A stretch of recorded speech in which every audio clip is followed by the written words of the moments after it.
The crystal chandeliers cast golden light across the ballroom like expensive promises. Champagne flutes clinked in rhythm with forced laughter. The charity gala hummed with wealth and self-congratulation. Diana Clark stood near the donor wall, her ivory dress simple but elegant. She clutched a worn leather portfolio against her chest. Her fingers traced its edges nervously. Marcus Whitmore appeared beside her, wine glass balanced carelessly in his hand. His cobalt blue suit probably cost more than her monthly rent. He looked her up and down with theatrical slowness. "Interesting choice," he said loudly. His voice carried across nearby conversations. Heads turned. "Thrift store chic, is it?" Diana's breath caught. Heat rushed to her face. "I'm sorry." Her voice stayed steady somehow. Marcus gestured at her dress with his wine glass. "The vintage look. Very brave." He touched the fabric between his fingers without permission. "Polyester." At a $5,000 a plate event, laughter rippled through the gathering crowd. Someone raised a phone. The camera's red light blinked like a warning. "I'm a guest here," Diana said quietly. "My organization received an invitation." "Your organization?" Marcus grinned wider. "Let me guess. Community outreach. Urban youth programs?" He drew out the words mockingly. "How very charitable of us to include you." The circle of onlookers tightened. Diana saw their expressions. Amusement, pity, second-hand embarrassment. Nobody stepped forward to defend her. Marcus leaned closer. His cologne was suffocating. "Between us, you'd be more comfortable at the community center fundraiser. This crowd," he gestured broadly, "isn't really your scene." Diana's hands tightened on her portfolio. The bank's logo pressed into her palm, Whitmore and Associates embossed in gold. Marcus didn't notice. He was too busy performing for his audience. She met his eyes directly. "I'll remember this moment." Marcus laughed and turned away, already forgetting her. The crowd dispersed, buzzing with gossip. Diana stood motionless in the golden light, her face burning, her mind recording every detail. The phone cameras kept recording. 3 weeks earlier, Diana's apartment smelled like coffee and determination. Morning light filtered through thin curtains. Bills covered the kitchen table in neat stacks, sorted by due date, prioritized by urgency. She sat in her usual chair, laptop open, spreadsheet glowing. Numbers marched across the screen in perfect columns. Diana's eyes tracked each line with practiced precision. The refrigerator hummed behind her. Jasmine's college acceptance letter hung there, pinned with a magnet shaped like a graduation cap. Massachusetts Institute of Technology. Full-ride scholarship, but living expenses weren't covered. Diana needed $12,000 by August. She had 4 months. She had her skills. She would make it work. Diana Clark specialized in finding money that wasn't supposed to be found. Forensic accounting, the art of following financial breadcrumbs through mazes of corporate deception. She'd spent 15 years perfecting her craft. Companies hired her when they suspected internal fraud, but needed proof. Lawyers retained her when divorce cases involved hidden assets. Government agencies called when white-collar criminals got too clever. She worked from home mostly, occasionally visiting offices for access to physical records. Her rates were reasonable compared to big firms. Her success rate was exceptional. The phone rang. "Unknown number," Diana answered professionally. "Ms. Clark?" "This is Gerald Hampton from Whitmore and Associates Bank." His voice carried bureaucratic formality. "We need an external auditor for regulatory compliance. Your name came highly recommended." Diana pulled up a new document. "What's the scope?" "Standard audit. Transaction records, account reconciliation, compliance verification. The state requires independent review every 3 years." Gerald paused. "We're a private institution. Discrete established clientele. Nothing complicated." Diana quoted her rate. Gerald agreed immediately. "Red flag number 1. Legitimate businesses always negotiated." "I'll send the contract and access credentials today," Gerald said. "When can you start?" "Monday." Diana made notes. I'll need full access to digital and physical records. Of course. We have nothing to hide. Red flag number 2. People with nothing to hide didn't say it out loud. They finalized details. Diana hung up and immediately researched Whitmore and Associates. Established 1987. Private wealth management. Minimum account balance $5 million. Managing Director Marcus Whitmore. Son of the founder. She opened a fresh spreadsheet and labeled it Whitmore Audit. Her fingers moved across the keyboard with quiet purpose. Jasmine's acceptance letter caught her eye again. This job would cover 2 months of expenses. Diana needed 5 more jobs like it. She poured another coffee and got to work. The numbers on her screen didn't know it yet, but they were about to tell her a story. The invitation arrived in her organization's mailbox 2 weeks later. Heavy cardstock gold embossing. You are cordially invited to the annual Whitmore Foundation Charity Gala. Diana's community organization, Southside Youth Success, had applied for grant funding months ago. The invitation felt like a good sign. She decided to attend. She bought the ivory dress at a consignment shop. $30, classic cut, perfectly professional. She paired it with her mother's pearl earrings and the leather portfolio she'd used since graduate school.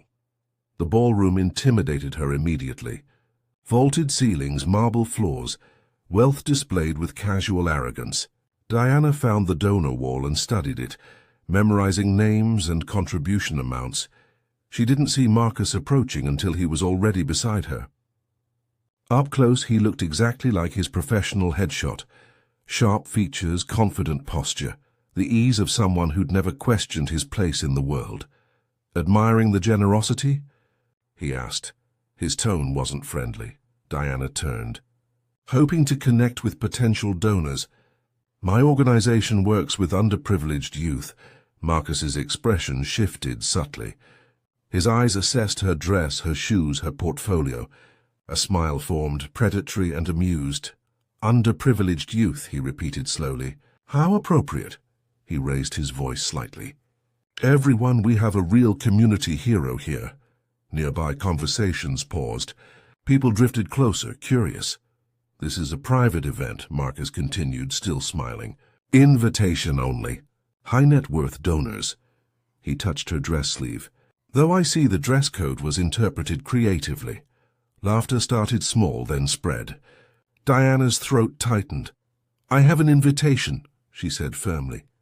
She opened her portfolio to show the card. Marcus barely glanced at it. Oh, we send those to dozens of organizations. Tax write-offs mostly. We don't expect people to actually show up. He gestured broadly. Look around. Do you see anyone else from, what did you call it, Southside Youth Success? More laughter. Someone was definitely filming. Diana saw the phone, the red recording light. This dress, Marcus continued, warming to his audience, is this what passes for formal wear in your neighborhood? Genuinely asking. I'm trying to understand the aesthetic. A woman in ruby red silk giggled behind her hand. A man in a tailored suit shook his head sympathetically. Diana's hands trembled. She pressed them flat against her portfolio. The bank's logo dug into her palm. Sharp, cold present. I think maybe you'd be more comfortable elsewhere, Marcus said, his voice dropping to mock concern. No judgment. Different worlds, you know. This crowd invests 7 figures annually. Your world is about applying for grants. Both important, just different. He patted her shoulder like she was a child. Diana flinched. But hey, Marcus brightened artificially, take a gift bag on your way out. We've got Whitmore and Associates pens. You can raffle them off at your next fundraiser.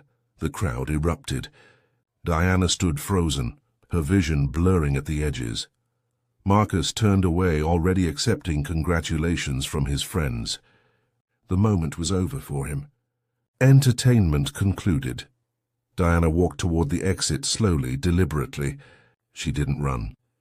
She passed the gift bag table and kept walking. Her ivory dress felt like a target on her back. Behind her, the laughter continued. The video was probably already uploading.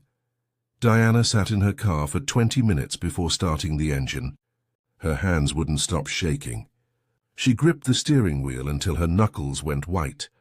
The parking lot was full of luxury cars. Mercedes, BMW, Tesla. Her 10-year-old Honda looked like an apology. She checked her phone. 3 texts from other community organizers. "Are you okay? Just saw the video. OMG, this is everywhere." The video had been posted already. Diana forced herself to watch it. Marcus's voice came through clear and cruel. "Thrift store chic, is it?" The camera captured her face, the shock, the humiliation. Comment count 247 and rising. She read the comments. Most of them agreed with Marcus. "She doesn't belong there. Know your place. Why are poor people so entitled?" Diana locked her phone and stared at the dashboard. Her mother's voice echoed in memory. "Baby, the world will try to make you small. Don't let it." But right now she felt microscopic. The portfolio sat on the passenger seat. Diana picked it up, ran her fingers over the embossed logo. Whitmore and Associates Bank. She'd been auditing their records for 2 weeks now. Wait, Diana's mind suddenly cleared. Marcus Whitmore, managing director of Whitmore and Associates, the man whose financial records she'd been reviewing every morning, the man whose signature appeared on executive transaction authorizations. She opened her phone again, pulled up her audit files. There, Marcus Whitmore's personnel file required disclosure for senior management. His photograph stared back at her from the screen, the same face that had just humiliated her, the same man whose financial activities she'd been analyzing for 14 days. Diana's hands stopped shaking. Something cold and clear settled in her chest. Not anger exactly, but focus. Crystalline, mathematical focus. She started the car and drove home in silence. Her mind was already working, sorting through the patterns she'd noticed in the bank's transaction logs. Small inconsistencies, timing irregularities, nothing conclusive yet, but suspicious. Marcus Whitmore had just made a very expensive mistake. He'd humiliated the woman who was holding his financial records under a microscope.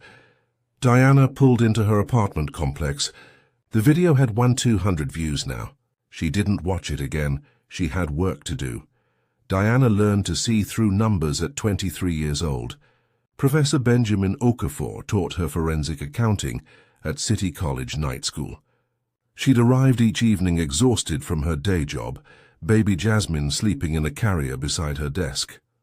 Professor Okafor was Nigerian, brilliant, and relentlessly demanding. He'd worked for the FBI's Financial Crimes Unit before retiring to teach. "Numbers don't lie," he told his students repeatedly. "But people do. Your job is to find where the story doesn't match the math." He taught Diana to see patterns invisible to others. A transaction dated Friday posted Monday. Why the delay?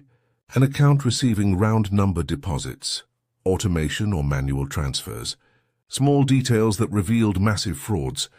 Diana excelled. She understood poverty made her observant.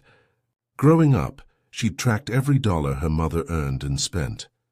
She knew exactly how money moved through struggling households. She recognized survival math. Professor Okafor noticed her talent. He mentored her personally, staying late after class to show her real case studies. Enron, WorldCom, Bernie Madoff. The patterns repeated across decades, across industries. "The powerful think they're untouchable," Professor Okafor said during their last meeting before graduation. "They believe complexity protects them. They're wrong. Complexity creates trails." He placed his hand on her shoulder. "You have something special, Diana.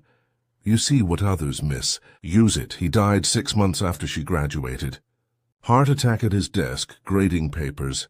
Diana attended the funeral with infant Jasmine sleeping in her arms. She promised his memory she'd make him proud.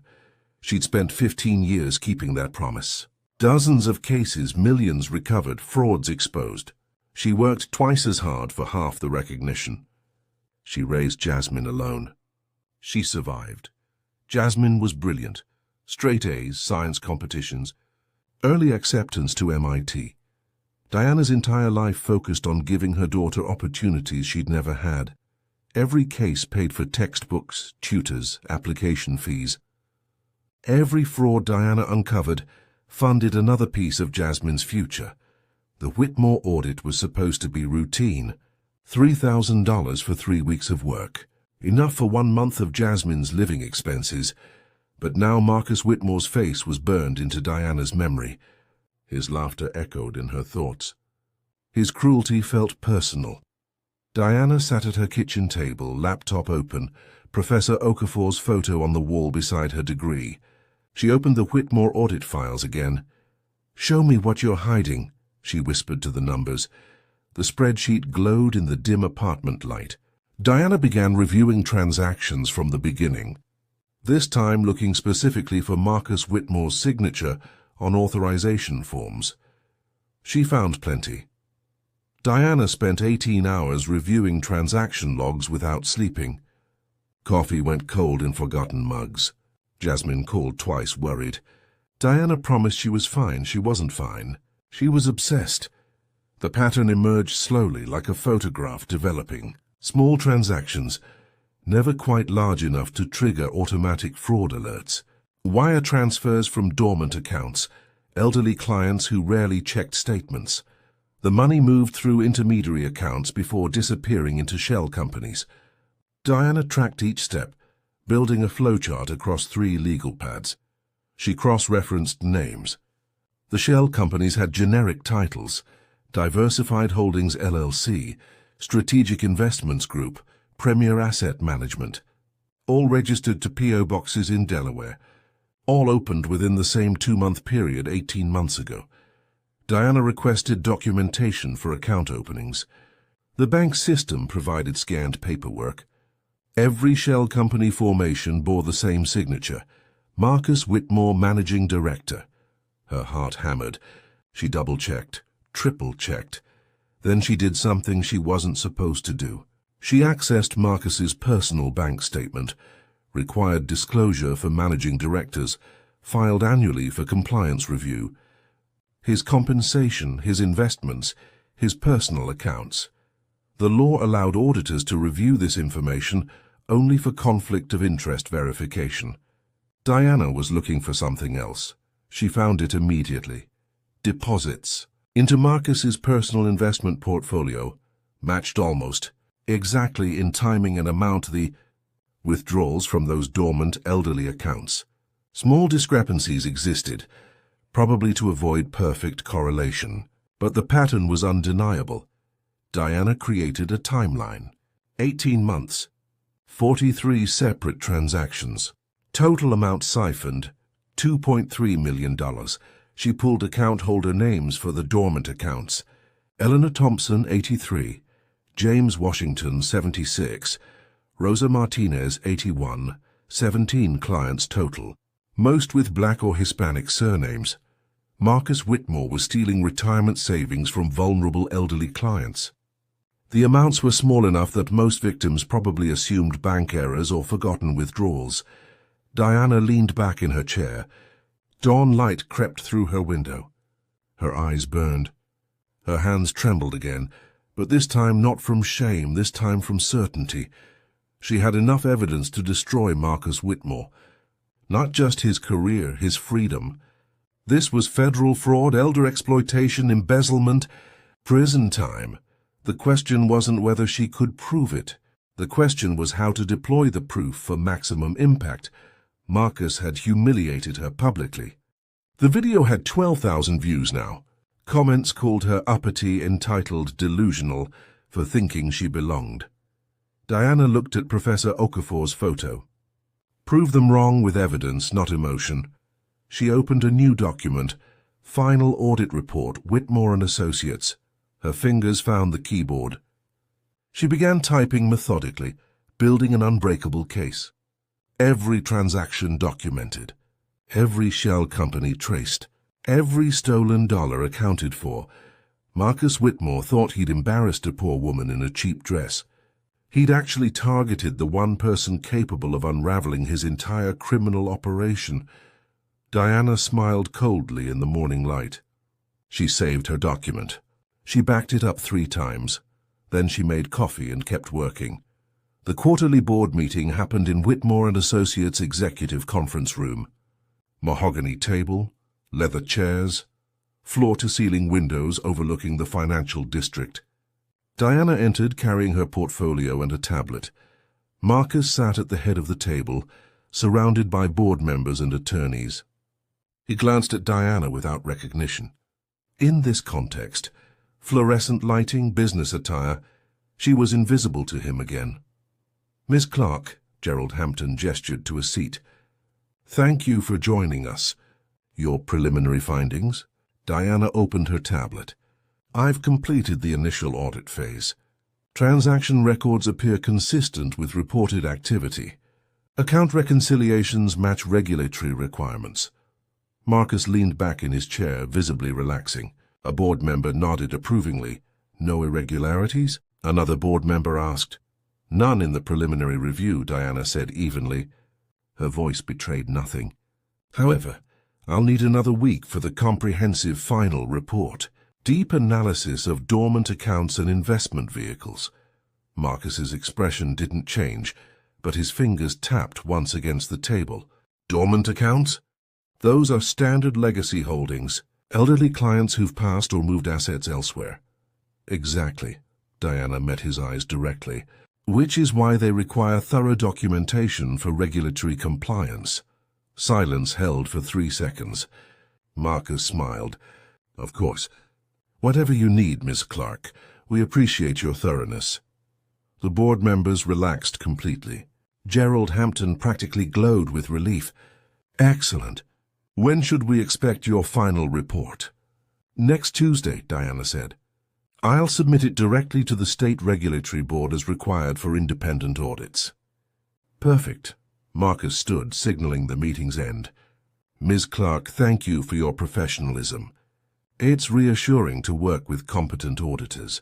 His tone carried subtle condescension. "Competent for someone like her," the implication whispered. Diana smiled politely. "I take my work very seriously, Mr. Whitmore." She gathered her materials. "Every detail matters." She left the building without looking back. In the parking garage, Diana sat in her car and allowed herself one moment of satisfaction. Marcus Whitmore had just confirmed he didn't recognize her from the gala. He had no idea the woman he'd humiliated was the same woman holding evidence of his crimes. She pulled out her phone and made a call. "State Financial Crimes Division, please." The trap was closing. The video resurfaced 3 days later. A local news outlet picked it up. "Banking executive mocks woman at charity event. Community outraged." Marcus's face appeared on television, his cruel laughter broadcast across the city. His bank's name featured prominently. "Whitmore and Associates Managing Director under fire." Diana watched the coverage from her apartment.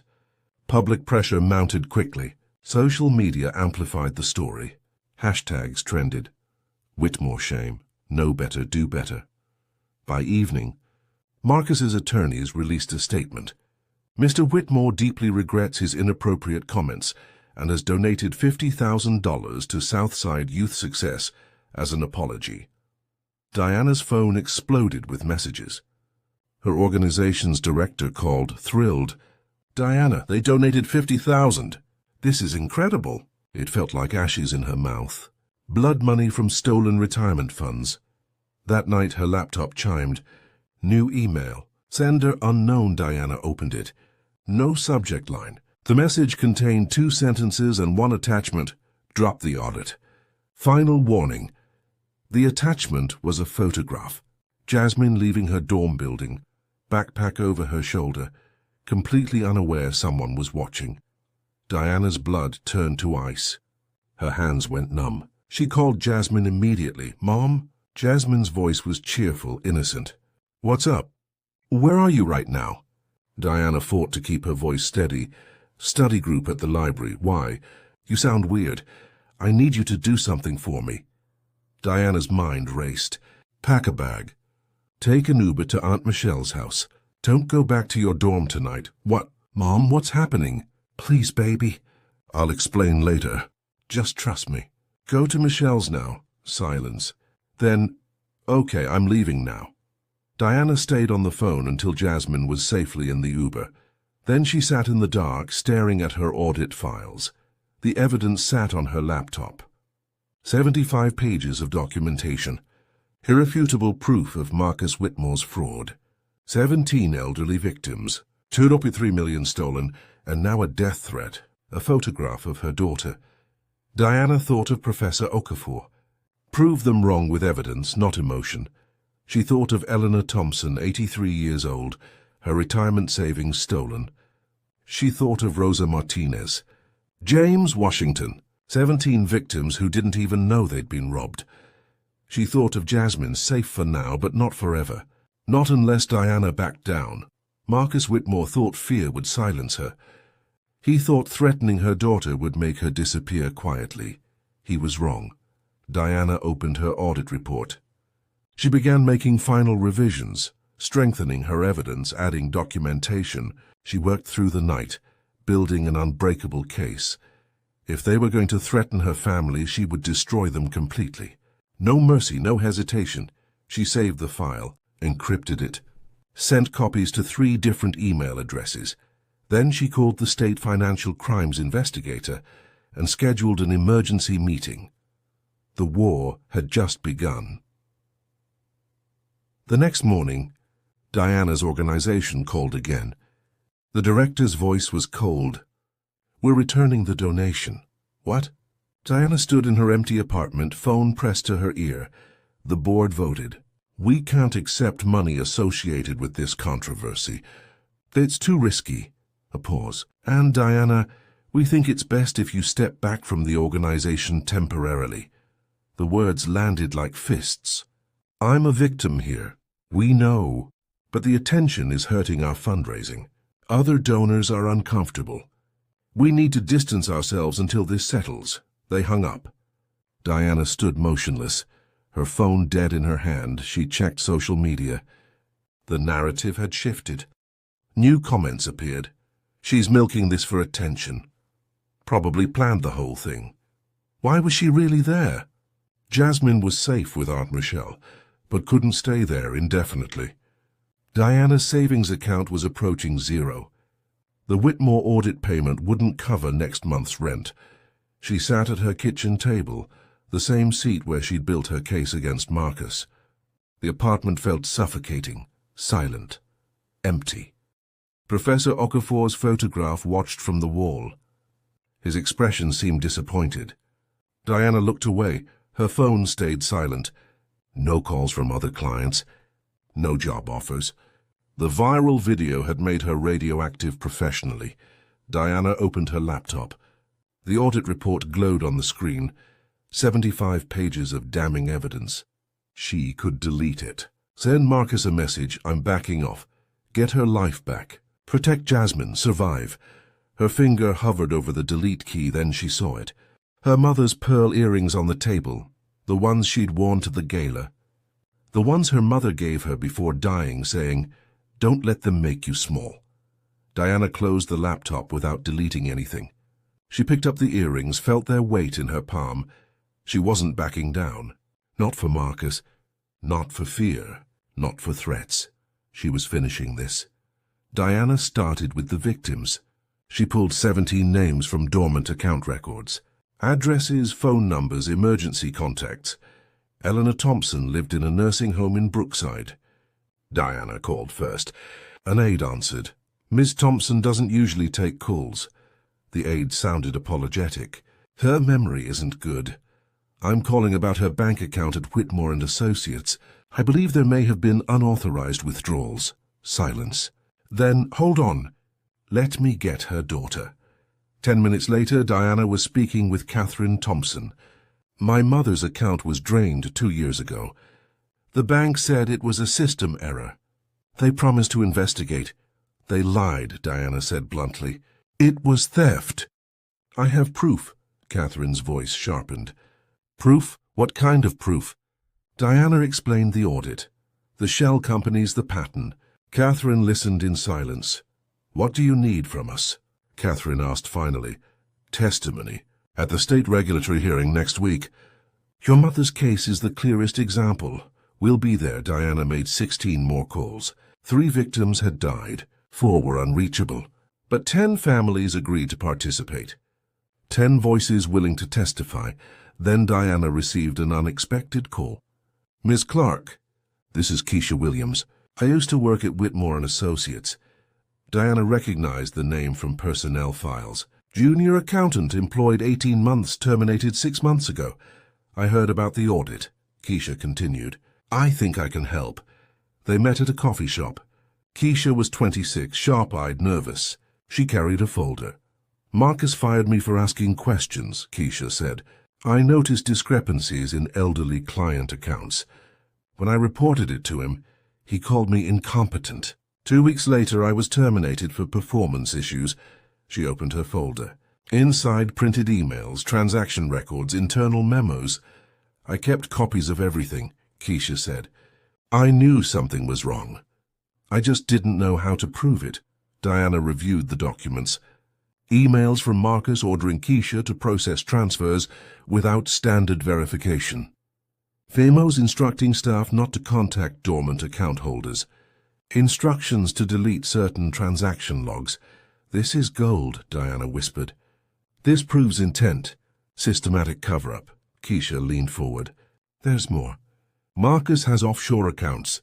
I saw transfer authorizations to banks in the Cayman Islands. I couldn't access the account numbers, but the timing matches the domestic transfers." Diana's mind raced. Offshore accounts meant money laundering charges, federal crimes. "Longer sentences. Will you testify?" Diana asked. Keisha hesitated. "If I testify, I'll never work in banking again. Marcus has connections everywhere. If you don't testify, he'll keep stealing. From people like Eleanor Thompson, elderly, vulnerable, forgotten." Keisha closed her eyes. "Open them." "I'll testify." Diana updated her audit report that night. 75 pages became 90. Email evidence, witness statements, timeline documentation, every transaction traced, every lie exposed. She called the state investigator again. "I have witnesses. Internal documents. This is bigger than I thought." "How much bigger?" "Federal fraud, money laundering, elder abuse. At least 2.3 million, possibly more." The investigator was silent. Then, "We're escalating this to the FBI. Can you be ready to present next Tuesday?" "I'm ready now," Diana said. She hung up and looked at her daughter's acceptance letter. MIT, full ride. Jasmine's future secured by Diana's refusal to be silenced. Marcus Whitmore had threatened the wrong woman's child. The state regulatory hearing room was smaller than Diana expected. Grey walls, fluorescent lights, a long table for board members, rows of chairs for observers and witnesses. Marcus entered with 4 attorneys. His cobalt blue suit looked freshly pressed. His expression radiated confidence. He saw Diana at the auditor's table and smirked slightly. The regulatory board chairman called the session to order. "We're here to review the independent audit of Whitmore and Associates Bank. Ms. Clark, please present your findings." Diana stood. She'd worn the ivory dress, the same one Marcus had mocked. Several observers noticed. Whispers rippled through the room. She connected her laptop to the projector. The first slide appeared. Whitmore and Associates Audit Report, Final Findings. "Over the past 4 weeks, I've reviewed 18 months of transaction records for Whitmore and Associates Bank," Diana began. Her voice was steady. "I discovered systematic fraud targeting elderly clients with dormant accounts." Marcus's smile faded. His attorneys leaned together, whispering. Diana clicked to the next slide. Transaction logs appeared, highlighted in yellow. 43 unauthorized withdrawals totaling $2.3 million. The money moved through shell companies before entering personal investment accounts. She clicked again. Shell company registration documents appeared, all bearing Marcus Whitmore's signature. The room went completely silent. "These shell companies exist only on paper," Diana continued. "No business operations, no employees, no legitimate purpose except to obscure stolen funds." Marcus stood abruptly. "This is absurd. Those are legitimate investment vehicles." "Mr. Whitmore, please sit down," the chairman said firmly. You'll have your chance to respond. Diana clicked to the next slide.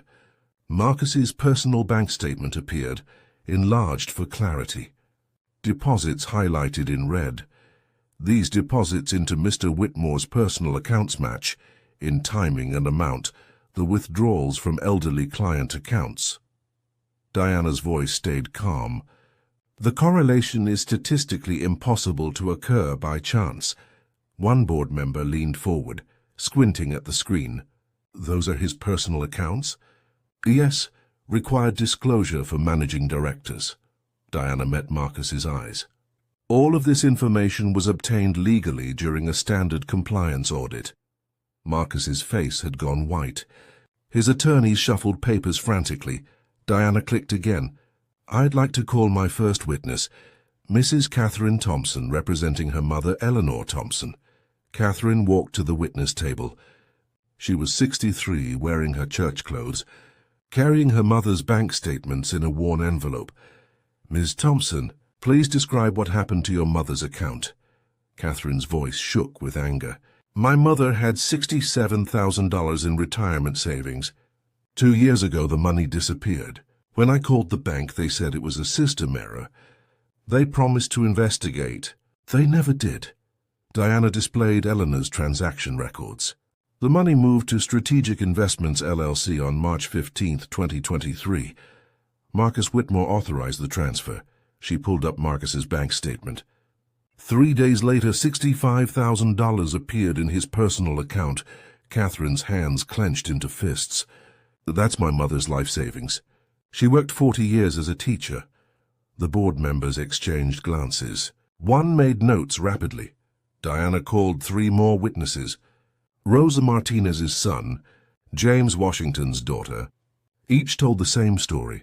Savings disappeared, bank blamed errors, no resolution. Then Diana called Keisha Williams. Keisha looked terrified, but determined. She identified herself as Marcus's former employee. Mr. Whitmore ordered me to process transfers without proper authorization, Keisha testified. When I questioned the protocol, he told me to mind my own business. When I persisted, I was fired. Diana displayed emails. Marcus's words appeared on screen. Process these transfers immediately. No client notification required. Marcus jumped to his feet. She's lying. She was fired for incompetence. Mr. Whitmore, sit down now or I'll have you removed, the chairman snapped. Diana displayed the final piece of evidence. These documents show wire transfers to offshore accounts in the Cayman Islands. Dates match the domestic thefts. This isn't just embezzlement. It's money laundering. The room erupted. Board members talked over each other. Marcus's attorneys huddled around him. Observers pulled out phones. The chairman banged his gavel. Order. This hearing is now a criminal referral. Federal marshals are en route. He looked at Marcus. Mr. Whitmore, you're not to leave this building. Marcus tried to stand. 2 security guards moved to block the exits. His face went from white to red. Diana remained at her table, hands folded calmly. She looked at Marcus directly. You asked me at that gala what I was doing there, she said quietly. I was working, gathering information, building a case, she paused. You were just too arrogant to notice who I was. Marcus stared at her. Recognition finally dawning. The woman in the ivory dress. The same dress she wore now. His mouth opened, but no words came. Federal marshals entered the room. Marcus Whitmore. Diana watched as they led him away in handcuffs. His attorneys followed, shouting about bail and representation. The board members sat in stunned silence. Catherine Thompson approached Diana. Thank you, she whispered. Tears streamed down her face. Thank you for believing us. Diana squeezed her hand. Your mother's money will be returned. All of it. She packed her laptop slowly, methodically. The ivory dress felt like armor now. Professor Okafor would have been proud. 3 months later, Marcus Whitmore was formally charged with 18 counts of embezzlement, elder abuse, and money laundering. The FBI seized his assets. Every stolen dollar was traced, recovered, and returned to victims. Eleanor Thompson's $67,000 went back into her account with interest. Rosa Martinez received her savings. James Washington's daughter cried when she saw the reimbursement notice. Whitmore and Associates Bank collapsed under the scandal. The board dissolved the institution. Clients moved their assets elsewhere. The building went up for sale. Marcus's trial was scheduled for the following year. His attorneys negotiated, but the evidence was overwhelming. Prosecutors expected 15 to 20 years. Diana's phone started ringing again. Job offers from major accounting firms, media requests for interviews, speaking invitations from professional organizations. One call stood out. Morrison Financial Group, one of the largest forensic accounting firms in the country. "Ms. Clark, we'd like to offer you a partnership position," the managing director said, "leading our fraud prevention division. Full benefits, competitive salary, and staff support." Diana looked at Jasmine's acceptance letter on the fridge. The salary would cover all expenses. Tuition, housing, books, everything. "I accept," Diana said. She started the new position in September. The same week Jasmine began classes at MIT.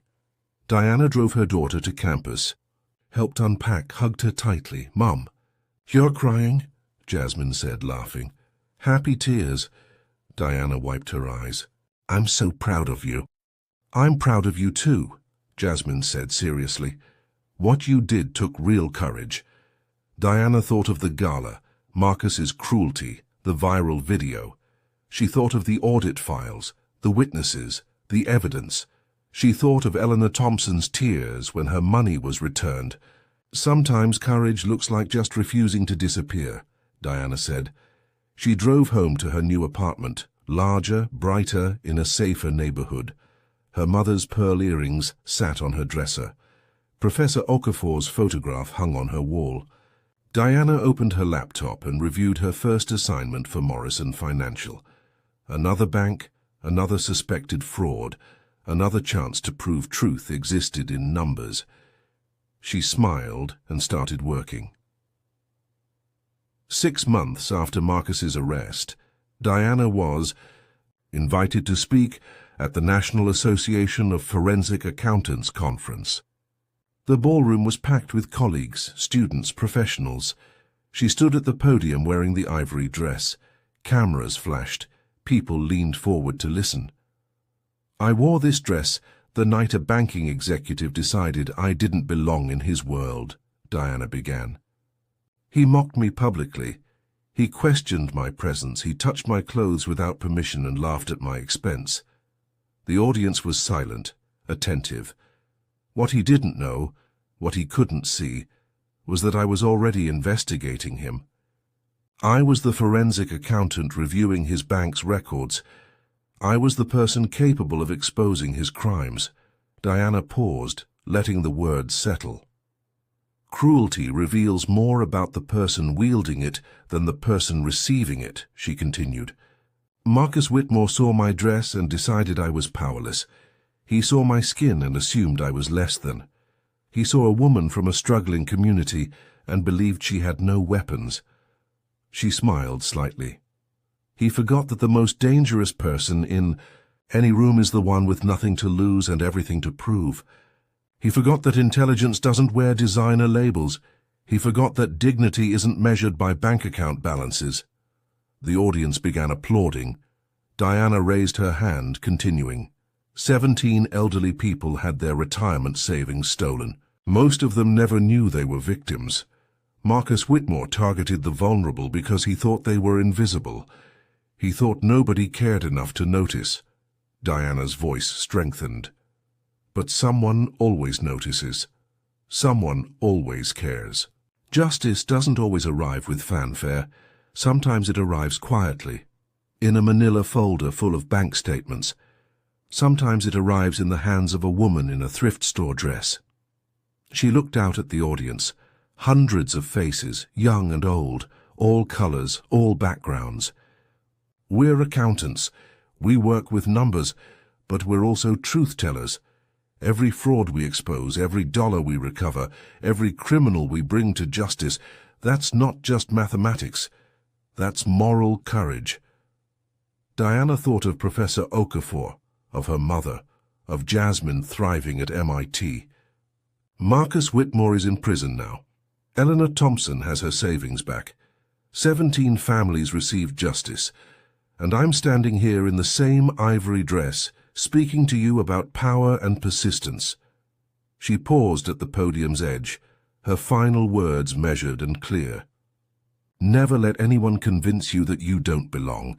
Never let cruelty silence your truth. And never underestimate a woman who knows how to read a bank statement. The applause was thunderous. Diana smiled, gathered her notes, and walked off the stage. The ivory dress caught the light one final time. No longer a symbol of humiliation. Now it was armor. Now it was victory. Now it was proof that some stories don't end with laughter. Some stories end with justice.